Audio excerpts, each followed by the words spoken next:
ನಾವು marriage assistance ಸುಮಾರು 650 ಜನಕ್ಕೆ 3,90,00,000ವರೆಗೆ ಕೊಟ್ಟಿದ್ದೇವೆ. ಎಜುಕೇಶನ್ ಅಸಿಸ್ಟೆಂಟ್ ಸುಮಾರು 35,097 ಮಕ್ಕಳಿಗೆ ಸುಮಾರು 8.9 ಕೋಟಿ, ಹೆಚ್ಚು ಕಮ್ಮಿ 9 ಕೋಟಿವರೆಗೆ ನಾವು ಬೆನಿಫಿಟ್ಸ್ಗಳನ್ನ ಕೊಟ್ಟಿದ್ದೇವೆ. ಆ ಟೂಲ್ ಕಿಟ್ ಆಗಿರ್ಬೋದು, ಅವೆಲ್ಲ ಬೇರೆ ಬೇರೆ ಇವು ಪ್ರಮುಖವಾಗಿರ್ತಕ್ಕಂಥ ನಾವು ಇವೆರಡು ಕಾರ್ಯಕ್ರಮ ಬಗ್ಗೆ ತಮಗೆ ಗಮನವನ್ನು ಸೆಳೀತಾ ಇದ್ದೇನೆ. ಸ್ಮಾರ್ಟ್ ಕಾರ್ಡ್ ಇಡೀ ಜಿಲ್ಲೆಯಲ್ಲಿ 1,26,000 ಇದ್ರೆ ಹುನಗುಂದ ತಾಲೂಕು ಹುನಗುಂದ ಹಾಗೂ ಇಲ್ಕಲ್ ಸುಮಾರು 9,986 ಇದ್ದಾರೆ. ಇಲ್ಲಿ ಮೊಬೈಲ್ ಹೆಲ್ತ್ ಯೂನಿಟ್ ಇಡೀ ಜಿಲ್ಲೆಗೆ 3 ಮೊಬೈಲ್ ಯೂನಿಟ್ಗಳನ್ನ ಕೊಟ್ಟಿದ್ದೇವೆ. ದಿನಕ್ಕೆ 50ರಂತೆ ಒಂದು ಗಾಡಿ, 3 ಗಾಡಿಗೆ ಕನಿಷ್ಠ ಪಕ್ಷ 150 ಜನಕ್ಕೆ ಅವರು ಚೆಕಪ್ ಮಾಡಬೇಕು. ಇಲ್ಲಿವರೆಗೆ 19,185 ನಾವು ನಮ್ಮ ಕನ್ಸ್ಟ್ರಕ್ಷನ್ ವರ್ಕರ್ಸ್ಗೆ ನಾವು ಚೆಕ್ ಮಾಡಿದ್ದೇವೆ ಅಂತ ಹೇಳಿ ತಮಗೆ ಇರ್ತಕ್ಕಂಥ ಮಾಹಿತಿಯನ್ನು ಕೊಡ್ಲಿಕ್ಕೆ ಬಯಸ್ತಾ ಇದ್ದೇನೆ ಬಂಧುಗಳೇ. ಇನ್ನ ಹಲವಾರು ಕಾರ್ಯಕ್ರಮಗಳಿದ ಹೇಳ್ತಾ ಹೋಗ್ಬೋದು. ಹೇಳೋಣ ಸಾಕಾಯ್ತಾ? ಒಂದೇ ಒಂದು ಹೇಳಿ ಮುಗಿಸ್ತೀನಿ. ಇದು ಮೋದಿ ಅವರು ಡಿಮಾನಿಟೈಸೇಷನ್ ಮಾಡಿದ್ರು, ಗೊತ್ತಾಯ್ತಲ್ಲ ನಿಮಗೆ? ಗೊತ್ತಾಯ್ತಾ? ನೋಟ್ ಬಂದಿ ಮಾಡಿದ್ರು, ಗೊತ್ತಾಯ್ತಿಲ್ಲ? ನೋಟ್ ಬಂದಿ ಮಾಡಿದಾಗ ರಾತ್ರಿ ಬಂದು ಜೋರಾಗಿ ಬದಲ್ಬಿಟ್ರು.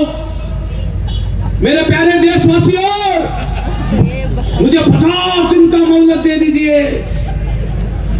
यदि मेरे से कोई गलती हो गई, यदि मेरा कोई इरादा गलत निकल गया, इस देश जो सजा देगा उस सजा भुगतने के लिए मैं रेडी हूं ಅಂತ ಹೇಳಿದ್ರು. ಯಾರು ಹೇಳಿದ್ರಿ ಮಾತು? ಯಾರು ಹೇಳಿದ್ರು?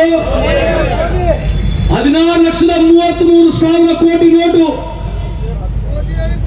ಎಷ್ಟು? 16,33,000 ಕೋಟಿ ನೋಟು, 5 ರೂಪಾಯಿ 1,000 ರೂಪಾಯಿ ನೋಟ್ ಇತ್ತು.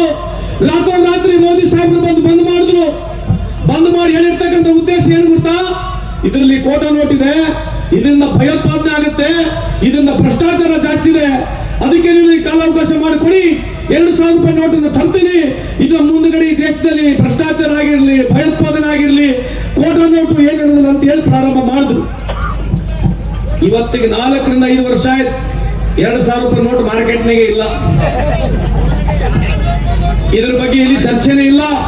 ಈ 2,000 ರೂಪಾಯಿ ನೋಟ್ಗೋಸ್ಕರ ಹಳೆ ನೋಟು ಒತ್ತಿಟ್ಟು ಹೊಸ ನೋಟ್ ತಗೊಳ್ಳಿಕ್ಕೆ ಬರೋರು ರೈಲ ನಿಂತುಕೊಂಡು 101 ಜನ ಜೀವ ಕಳ್ಕೊಂಡ್ರು. ಒಬ್ಬ ಸಾಹುಕಾರ ಕೂಡ ಈ ದೇಶದಲ್ಲಿ ಜೀವ ಕಳ್ಕೊಳ್ಳಿಲ್ಲ. ಈ ಹೊಸ ನೋಟನ್ನ ಮಾಡ್ಲಿಕ್ಕೆ 40,000 ಕೋಟಿ ಖರ್ಚಾಯ್ತು. ಅದ್ರ ಬಗ್ಗೆ ಇಲ್ಲಿ ಚರ್ಚೆನೇ ಇಲ್ಲ. 40,000 ಕೋಟಿ ಹೋಗ್ಲಿ, 101 ಬಡವರು ಜೀವ ಹಾಳಾಯ್ತು. ಅದ್ರ ಬಗ್ಗೆ ಎಲ್ಲಿ ಒಂದಿನೂ ಚರ್ಚೆ ಆಗಿಲ್ಲ.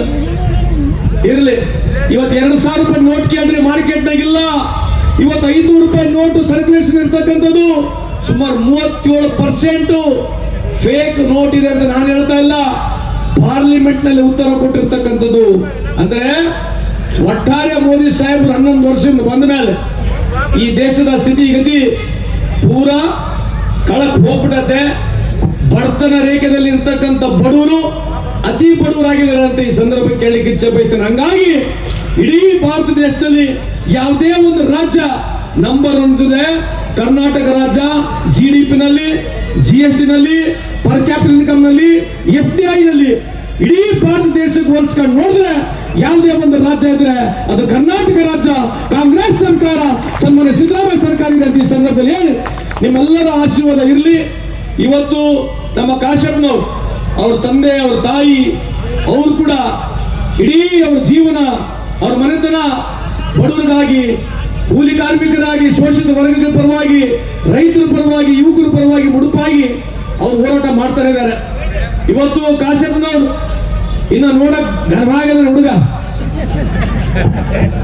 ಮದುವೆ ಆಗ್ಬಿಡುತ್ತಿಲ್ಲ. ನಮ್ಮ ಕಡೆ ಒಂದು ಹುಡುಗಿ ಹುಡುಕಿದ್ವಿ ಅಂತ ನಾಚಿಕಂತ ನಾವು ಅವ್ರ ಪರವಾಗಿಲ್ಲ, ಅಕ್ಕನ ಪರವಾಗಿ ನೆನಪಿರ್ಲಿ ನಿಮಗೆ.